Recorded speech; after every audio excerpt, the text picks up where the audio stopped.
নেমে এসে বন্দর অচল করে দিবে। সচল যতক্ষণ থাকবে ততক্ষণ পর্যন্ত বাংলাদেশ আওয়ামী লীগ বাংলাদেশে কি করছে এটা বোঝা যাবে না। যেদিন অচল হয়ে যাবে সেদিন বাংলাদেশ আওয়ামী লীগ ছাড়া বাংলাদেশ চলে না, এটা বোঝানো যাবে, বাংলাদেশের অনুভূতিতে লাগবে, তখন রেজাল্ট পাবে না। টেলিগ্রাম গ্রুপ করেছি ওয়ার্ড পর্যায়ে, 108টি ওয়ার্ডে আমি চেষ্টা করছি সবারকে গ্রুপ করতে। সেই কর্মসূচিকে কেন্দ্র করে বাংলাদেশকে অশান্ত করার নীল নকশা একটা প্রণয়ন করতে হবে। ওই নীল নকশা চট্টগ্রামে বাস্তবায়ন করতে হবে, চট্টগ্রামের মানুষ, খুলনায় বাস্তবায়ন করতে হবে খুলনার মানুষ, ঢাকায় বাস্তবায়ন করতে হবে ঢাকার মানুষ।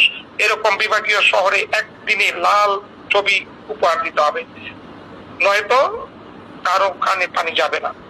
আমি কোথায় আসছি, কিভাবে আসছি, কেমনে আসবো এটা না।